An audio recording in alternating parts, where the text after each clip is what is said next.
Welcome to my annual empties video. We have a mix of makeup, skincare, hair care, everything in between. Most of these have been used till the last drop, so I'm pretty clear about what I want to leave behind. I'm really digging the satisfying feeling of seeing the bottom. That is another level of satisfaction. There are two categories: the ones that I couldn't stop using, yet I finished them, and the other ones were that just could I just could not wait to get over it. For me, it's rare to feel the need to repurchase any kind of product. So if I do, that means it's on the top. Like nothing can beat that. Let's start off with skincare. Oh wow, I have four moisturizer empties. I'm going to speed through this, especially the ones that I've spoken about a million times. One from Simple Hydrating Gel Creme, Plum Rice Water Niacinamide Gel Cream. One or two uses is left. I very specifically remember purchasing this during the peak summers, and this one was way over before that. Very good summer friendly moisturizers. So I wouldn't purchase a moisturizer like this until maybe next summer. These are more of your moisturizing, thicker moisturizers: the CeraVe Moisturizing Cream and the Aveeno Skin Relief Moisturizing Lotion. This one is a very thick moisturizer. I have a on and off love and hate kind of a thing with this moisturizer, yet I still managed to empty this. But one thing that this has helped me with, I don't necessarily use this all over my face, but when I have those dry patches around my nose, mouth area, that time is coming, I take a little bit of this, just apply it like a spot treatment. This one is for dry, sensitive, itchy skin. This is lightweight compared to CeraVe, but it's equally hydrating, moisturizing. I really like the feel of this moisturizer. Three toner empties. I'm feeling very proud about my empties this time. Like really, I'm not gonna purchase either of these. Plum Rice Water and Niacinamide Toner, the Face Skin's Hydra Milk. These are very summer friendly again, or very oily skin appropriate, so I could get through these all throughout summer. मैंने इनको use कर करके over my other toners, I've finished it just to make this video. This is a very nice toner. Absolutely adore any kind of toners that have this spray packaging. Like it just makes the whole process and experience very convenient. And I love products that make my life easier. A very, very lightweight, good toner. After using an entire bottle of the Faye Hydra Milk, I know for sure that I'm not gonna buy this again. The finish just did not do it for me. I love the texture, how it feels on the skin. It has a very thick, the viscosity is quite thick on this one. I expected this to be more moisturizing. I am someone who likes like a very glazed kind of finish, and this is just not that. It is a milky toner that will give you a matte finish with no residue. If you have oily to super oily skin, I think this is going to be for you for all seasons. It has good ingredients. Skin does feel extra soft whenever I use this, but not hydrating enough for me personally. Will not buy this again. Recommend it for oily skin though. This one is a staple. I have gone through 2-3 bottles of this, and this one is also over. UDH Thermal Water. Use this whenever my skin was angry, inflamed, redness. I used to spray this, sit under a fan or AC, and my skin was like finally breathing. This is that kind of a product for me. Other than that, I don't think so it has any major benefits. सिर्फ हवा निकल रही है. But the aerosol spray of this, very easy.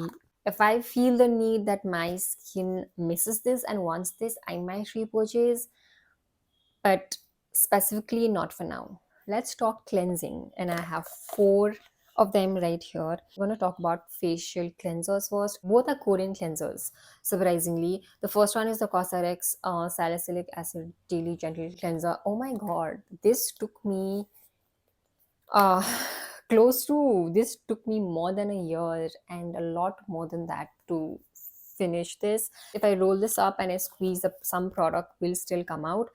You need just the tiniest amount. It lathers beautifully. They mentioned that this is for oily, acne prone skin, one of those products that has also worked for my dry skin.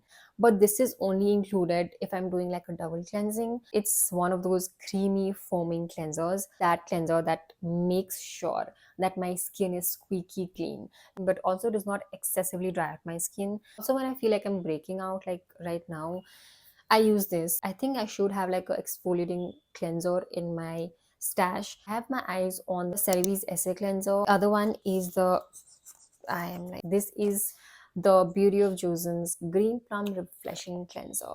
I could not stop using this.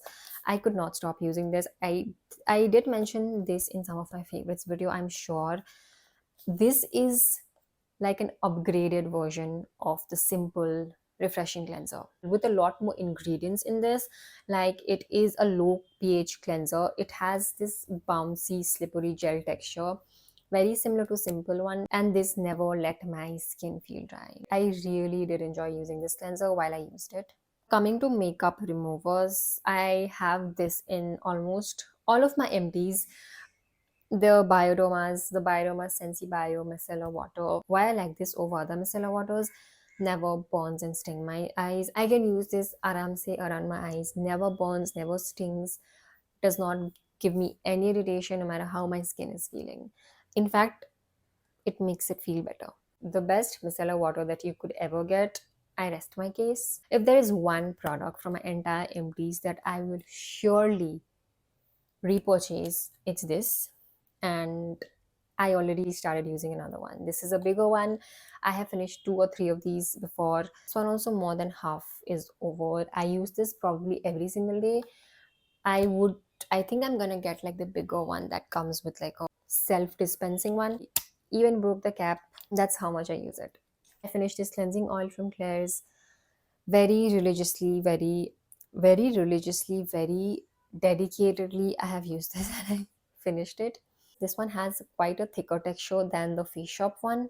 Emulsifies so nicely, gets rid of all the makeup. Only thing that I don't like about this is the scent. It has a particular vegetable oil kind of scent that some of the cleansing oils do, if you are familiar with it. Only reason I think I will not buy this again, I have the Haru Haru cleansing oil to go through first. So we'll see. But regardless, a beautiful cleansing oil. Few more skincare to go through. I completely forgot about this moisturizer. This one my brother emptied. This is the Clayco's matcha moisturizer for dry skin with vitamin C. He mentioned 2 things. I'm like, how do you feel about? How did you feel about it? He's like, lightweight, very nice. That is exactly how this moisturizer is. 2 serum MDs. The first one is the Wishcare's Super Bright Vitamin C sunscreen. Already bought another vitamin C, which is the Plum 10%. This one was again a very lightweight vitamin C, absorbed right in.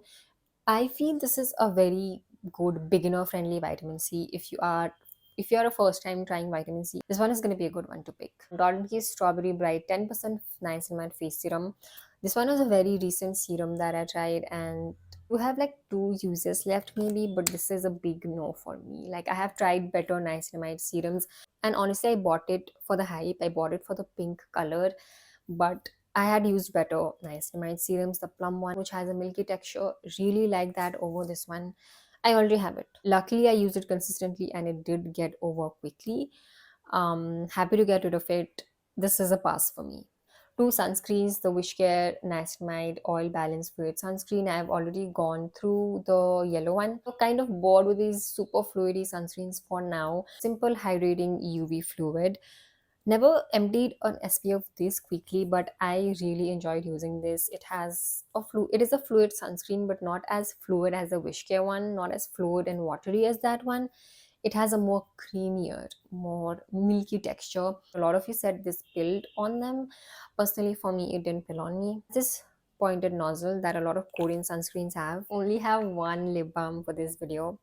Someone please hold me accountable for not buying that. I should not be allowed to buy any lip balms this winter season. Teeny tiny of the Laneige lip mask in vanilla. I emptied this a while back and now I'm using the other lip balms that I have, like Sorai, Summer Fridays. I'm trying to use those up. But this one, if I'm being very honest, I particularly wasn't a fan of the scent. It was not very vanilla to me. It was more like a milky bar kind of a scent. If I don't get tempted by any new countless flavors that they come up with, not buying another one of these. Oh, finally, we are done with skincare. I have Barabar 3 haircare and 3 bodycare products. It seems another one of these Dove exfoliating body polish. Used and abused. Ah, the scent. This one is the brown sugar and coconut butter. I have used the rice, milk, and macadamia. This one is a lot more exfoliating than that. I would prefer that one over this. I want to replace this with a sugar scrub. I don't think I've tried a sugar scrub in recent times, so I might pick up one of these from Victoria's Secret, either the honey one or the cucumber one. I'm leaning towards the cucumber one because I'm fresh girly, but considering it's winters, but the Dove ones will always remain a staple. Another Dove body wash. This one is the exfoliate away one. This one has a light, mild scent. Enjoyed using it on days when I don't want to use a body scrub because this has these very tiny exfoliating beads that also gently exfoliate. So this can be a great everyday exfoliating body wash. I also have the big Dove relaxing care body wash. I have another empty of the Wish Care sunscreen body lotions. These are all my body care staples. I already have two backups of this. Another body lotion that I emptied, Venusia Cera Plus Max lotion. This I bought when my skin felt extremely dry and itchy, and this is supposed to be for dry to very dry skin, and it is enriched with ceramides and oat complex and all of that. Kind of reminds me of the Aveeno body lotion, but I really liked it. I was either using this or the Bioderma's Atodome Creme. If you're looking for an affordable, fragrance free body lotion, if you have flaky, dry, itchy skin, try this. Hair care. I have the L'Oreal's Purifying Shampoo. I think this was my second bottle. Like this and Olaplex number 4, I switch between the two because these I feel like a clarifying shampoo. So whenever I have a lot of buildup, I've oiled my hair or I've used glycolic acid, I want something to effectively wash off. And this was one of them. This was an affordable one. I have Olaplex, so I might just use that for now, but this is a shampoo that I feel could potentially work for everyone. The only curly hair care product is this Moxie Super Defining Curl Cream. I'm still on the journey of trying more curly hair products, but this was probably one of the ones that I most loved. I wouldn't say replace, but I've been using the one from Fix My Curls after this got over. I would still say that I found this better for my hair type. If I had to just use one curly hair product for my hair, this would be it. It gives me definition, it moisturizes and hydrates just the right way, not a perfect fill up. This is something that you use with one part water and one part this. I picked this up because I remember in 2023 I used this and I loved it. My hair felt so soft. I saw it again and then I bought it, but I'm utterly disappointed. I think they changed the formulation or something 2 years ago. 2 years ago, it was different. This was just not up to the mark. But I don't know why it did not work for me as good as it worked last time. Lastly, we have a bunch of makeup. Allow me to say, very, very proud of my makeup empties this time. I think I used to have like two, three. I have more than that this time. Guys, I have two concealer empties. The first one is the Mars Cancel Concealer. I can see the bottom of it. Shade 05 matches me perfectly. This is what I have. Always gives me a flawless looking base. Never fails me. It's pretty foolproof in my opinion. In the affordable section, nothing has beaten this. This one is a surprise. The actual pigment has stopped coming out fully, so it's the mini NARS Radiant Creamy Radiant Concealer. I'm in the shade medium 1.5 macadamia. Same finish that I described it has. Like not hydrating enough. It's not very creamy. But the reason that I emptied this is because my collection mostly has hydrating creamy serum concealers, and in the humid climate, in the hot humid climate, I just could not use that. Whenever I wanted my skin to not look super glowy and I did not want that very hydrated base, that is when I use this a lot. Because it's quite expensive, might as well just use it. It looks natural. That was a win-win for me. I would probably not buy this again if my makeup needs have not changed. Setting spray is the MAC Fix Plus. I don't consider this as a setting spray, fixing spray to fix your makeup. This is simply a hydrating mist if you want to prep your skin or melt your makeup layers to make them look like one, to avoid dry, cakey. Whenever I've used this to prep my skin, my makeup has never looked dry or cakey. But they do have like an improved spray, so that's nice. NYX Dewy finish setting spray. I only used this up because it was nearing expiry. Very less is left. Now that it's expired, I won't be using it anymore. Again, I wouldn't consider this as a fixing spray. There is a difference between setting spray and fixing spray. Would not be repurchasing. I have this eye pencil, which is the PAX Long Lasting Coal Coffee Brown. I think I can consider this as an empty because the more I sharpen it, the tip just keeps breaking. The staying power of this was unmatched. Like it wouldn't move budge for hours, but just the packaging. Lastly, I have lip oils. Guys, I have reached the bottom of my elf lip oil, my beloved lip oil. If you've been here for a while, you know I've spent the last 1 or 2 years just raving about this lip oil, and I truly, genuinely like it so much that I've finished a lip oil. I have never finished a lip oil. It's very hard to finish a lip product, first of all. What I'm wearing, the applicator just takes it for me. It's so soft. Like, if you're into thick lip oils, get this blindly. I will recommend this to everybody who I cross paths with. I might buy this, maybe in a different shade. It's non-sticky, very hydrating, shiny. You can use this as a lip gloss, lip oil. It's just one of the best out there. I'm very much into thicker lip oils than thinner ones. The name is also being rubbed off. That's how much I used it. This one has SPF. It has a thick texture. Again, I wouldn't call it sticky, but a slight bit tacky. That is what makes this just stay on your lips. Though I loved it, the price tag is a no for me. Even I bought this at 50% off. I myself would not pay the full price. So for the price tag, this is a no for me. With that, my basket is empty. I am going to also end the video right here. Thank you so much for watching. If you have watched all the way through here, make sure to leave this emoji so I know who you are. Subscribe if you haven't already, would mean a lot. I'll see you in my next one.